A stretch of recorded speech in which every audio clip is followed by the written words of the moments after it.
네, 반갑습니다. 방금 소개받은 한국정보산업협회 협회장이자 현재 안양대학교의 산학부총장으로 있는 양교수입니다. 반갑습니다. ESG에서 데이터를 우리가 어떻게 활용할 건가?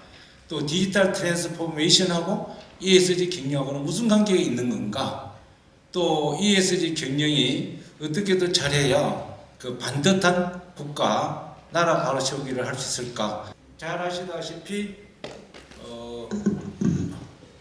마이크가 이동이 되면은 이동하면서 하면 되는데, 탄소 중립은 여기에 나와 있는 것 같이 이 우주에 있는, 지상에 있는, 지하에 있는 모든 탄소 놓는 것과 또 탄소를 흡수하는, 탄소를 잡아먹는, 소멸시키는 이와 같은 것이 탄소 2050년이 되면은 그 제로, 넷제로 해가지고 발생되는 거와 흡수하는 것이 0이 되도록 한다는 것이 이와 같은 것들이고, 태우면서 간에 나오는 모든 탄소가 엄청나게 많이 나오고 있는데 이런 것들을 어떻게 감소시킬 것이냐, 이런 것이 중요하다고 보이겠죠.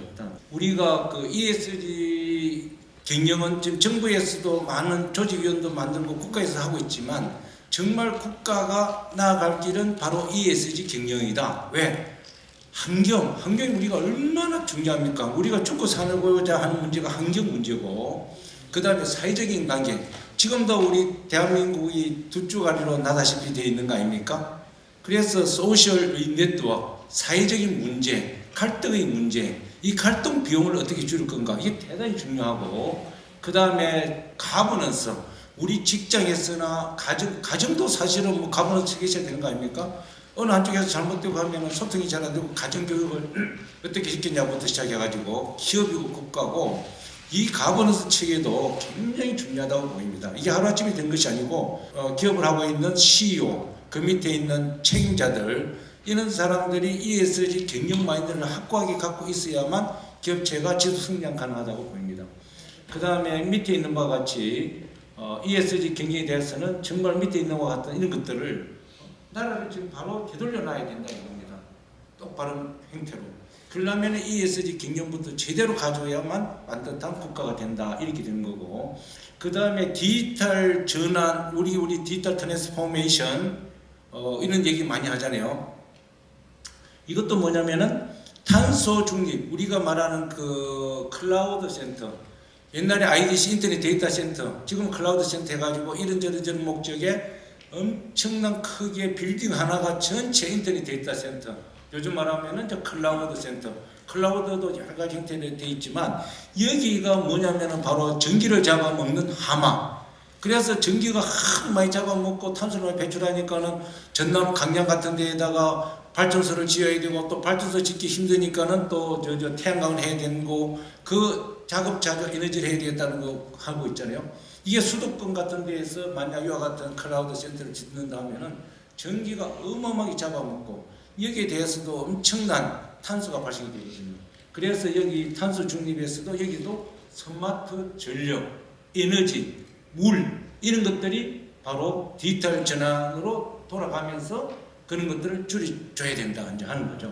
그래서 이제 디지털 ESG 경영이 왜 필요하냐, 이런 것들 보면은 데이터를 각 기업에서 공장이 되든 뭐 유통이 되든 뭐가 되든, 유통 같은 경우도 얼마나 데이터를 활용을 해요. 하여튼 기업에서도 데이터 활용을 잘해야만, 디지털 전환을 트랜스포메이션을 시켜줘야만 경영의 효율을, 투명성을, 사회적 책임을 다할 수 있다 하는 거고요. ESG 경영을 자연에서도 좀 배워보자. 인위적으로 있지만 자연에서. 그래서 프란치스코 교황 같은 경우는 그 코로나19도 물론 뭐 중국에 뭐 어쩌고 저쩌고 말도 있지만 자연계를 무시한 거, 그 다음에 비가 녹아 내리는 거, 그 온도가 온실화돼 가니까는 뭐 생태가 바뀌어지고 물도 바다가 차오르고 모든 게 그렇다 그런 거잖아요.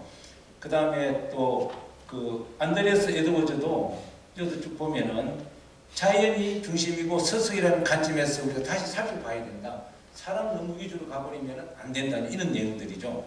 그래서 지속 가능한 서스테이너블티 리볼루션이 나오는 거고, 그 다음에 그 제가 이제 당국대학교에 있다가 작년 연말에 이제 안양대학교 산업부총장이었는데, 그 그리고 또 경기정보산업협회가 이번부터 이제 한국정보산업협회로 바뀌어졌습니다. 경기를 구성해가지고 대한민국 한국정보산업협회에서 세미나할 때 그 이인식 아주 유명한 청색기술 이인식 지식융합연구소장 이 사람이 ESG 청색기술로 대한민국의 1인자인데 그분이 자연에서 배우는 ESG 경영 핵심 기술 해가지고 블루 테크놀로지 그 다음에 블루 이코노미 서큘러 이코노미 여기에 대해서 각각에 대해서 많은 걸 내놔놨고 이것도 키워드로 치면 나옵니다. 그게 뜻이 뭔지 다음 페이지.